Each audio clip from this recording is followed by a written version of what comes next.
Coucou tout le monde, j'espère que vous allez tous et toutes bien. Alors en cette journée mondiale du droit de la femme, j'ai décidé de vous présenter un ouvrage que je trouve très important, un témoignage bouleversant. Il s'agit de Passer la vague de Alexandra Guigon, publié aux éditions Nouvelle Bibliothèque. Alors pour commencer, je vais vous faire la lecture du petit résumé. Le témoignage d'une jeune femme paraplégique. Je ferme les yeux pour mieux sentir le soleil sur ma peau. Je suis allongée sur la plage de Lera. Je me fais bronzer. Nous sommes au beau milieu de l'été 2006. Au lendemain de cette journée de farniente, Alexandra est hospitalisée d'urgence. Lorsqu'elle se réveille d'un coma de quelques jours, c'est pour découvrir qu'elle est paraplégique. Elle n'a que 33 ans, elle est mariée et mère de 2 jeunes enfants. Elle doit désormais vivre en fauteuil roulant.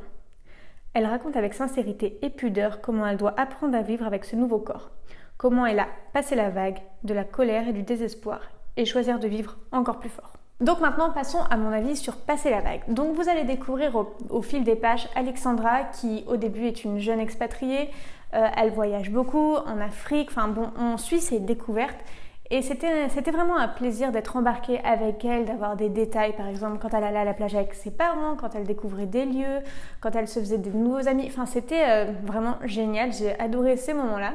Donc vraiment on voyage avec elle, on découvre sa jeunesse, on voit que c'est quelqu'un plein de vie, quelqu'un qui a envie de partager et ça je pense que c'est le côté expatrié qui fait ça, donc une personne qui a une soif de voyage. Et en fait, au fil des pages, on rencontre donc son mari, ses enfants, ses nouveaux amis, le fait qu'elle vive avec lui dans le sud de la France. Donc Alexandra est une femme qui aime le soleil, qui aime la plage, qui aime la vie comme je vous l'ai dit. Et au fil des pages, en fait, on découvre le fait qu'elle tombe malade, si on peut dire. Comment ça s'est produit ? C'était sur la plage. Alexandra ne se sentait pas bien. Le lendemain, elle n'a pas pu se lever. Donc elle est partie aux urgences, elle est tombée dans le coma. Quand elle se réveille, elle découvre qu'elle est paraplégique.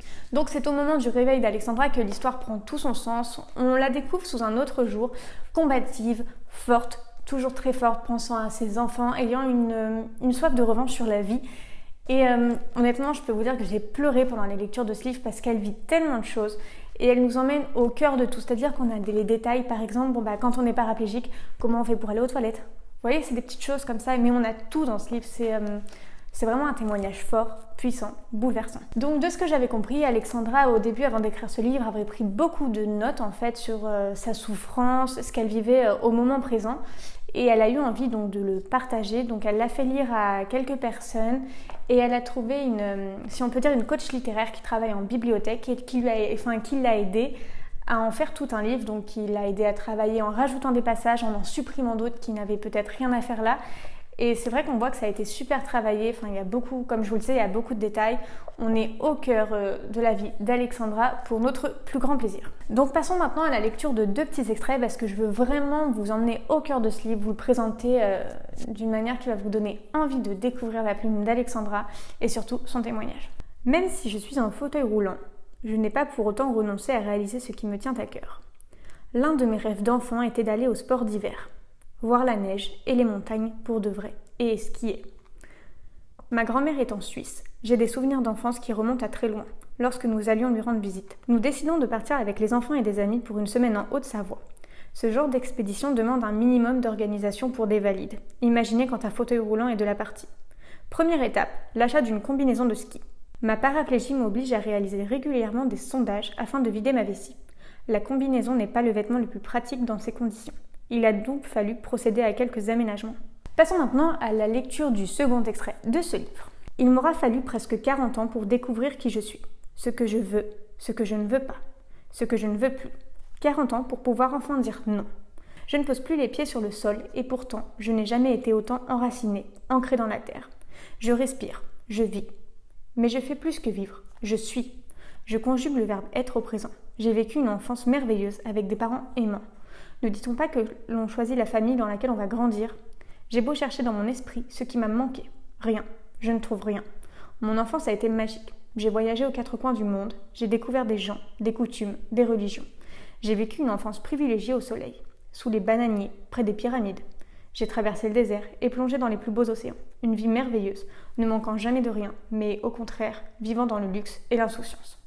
Pour ma part, si je devais résumer ce livre en une phrase pour vous donner envie, je dirais qu'à travers ma lecture, j'ai vu Alexandra comme une petite fleur. Une petite fleur avec toutes ses pétales au début, les perdant au fur et à mesure parce que les épreuves de sa vie ont été quand même assez compliquées, mais une petite fleur qui renaît au fur et à mesure et qu'on voit revivre. Ça me fait un peu penser à ce jeu qu'on avait quand on était enfant où on enlevait les pétales en mode je t'aime, un peu, beaucoup, à la folie, passionnément, pas du tout. Pour conclure cette vidéo, je vous invite vraiment à découvrir Passer la vague, ne serait-ce que pour passer un moment avec Alexandra, découvrir tout ce qui se cache derrière la paraplégie et surtout la résilience. Parce qu'en fait, c'est tout le message de ce livre, comment vivre quand on a vécu une épreuve aussi forte. Et Alexandra nous le prouve aujourd'hui, nous le prouve aussi sur les réseaux, donc je vous mettrai ses réseaux sociaux pour que vous puissiez la suivre. Vraiment, cette femme est exceptionnelle. Je vous fais 1000 bisous. On se retrouve la semaine prochaine avec un petit bonsaï, vous en saurez plus dimanche prochain. Et n'oubliez pas, abonnez-vous.